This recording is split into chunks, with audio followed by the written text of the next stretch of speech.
Yeah, probably this is another problem with trick, how depends on how you count, what you count and how you count. So let's look at the statement. Starting with full of glass of coffee, I drank half of it. So initially you have a glass full of coffee, right? Coffee. Then I drank half of it.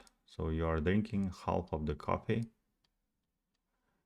So what we have is half of the coffee. And then added same amount of milk. So which means you're just like filling the cup again, right? So what means, and then half of it is a milk. And next I drank 1/3 of the resulting coffee. So it's a mix now. So you're drinking 1/3 of it. So you are left with one. So you are drinking 1/3. So you have 2/3 of the mixture. So it's not coffee or milk. So it's just mixture.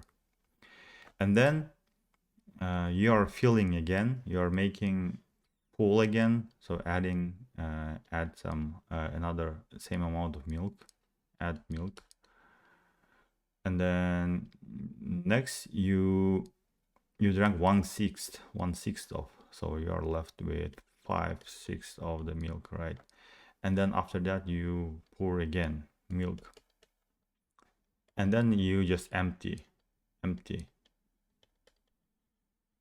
the glass. You drink everything. So the question is, in total, did I drink more coffee or more milk? So the question is, you can just you can try to count how much coffee and then how much milk you were drinking. So for example, if I start like the amount of coffee and then amount of milk I've been drinking. So at the first step, I drank like the half of all possible, like half cup, right? So let's say half cup.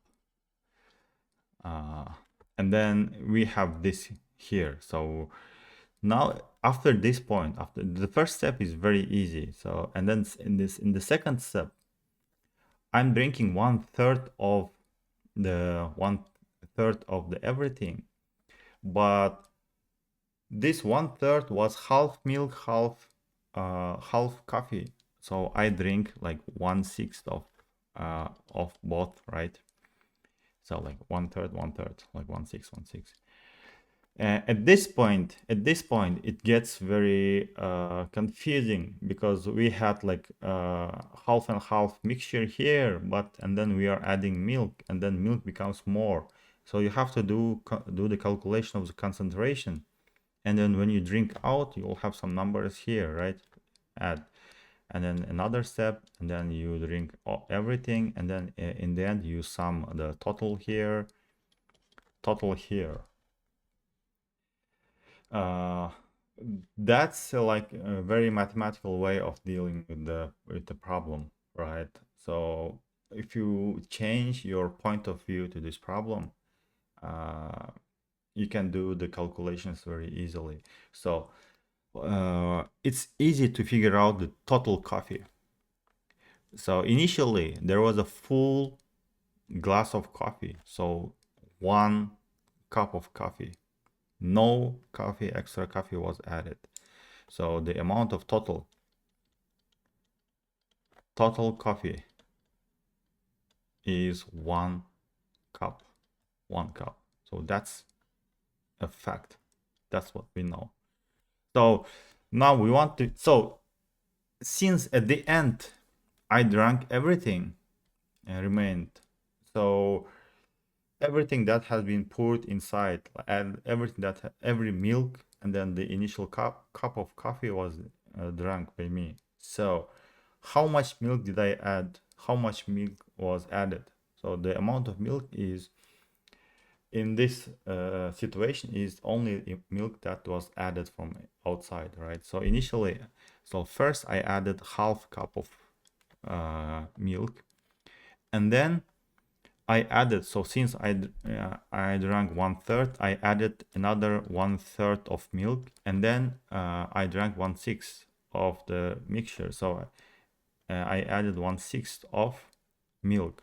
So this is the total amount of milk that was added into the cup. So if you do the summation here, you get 1.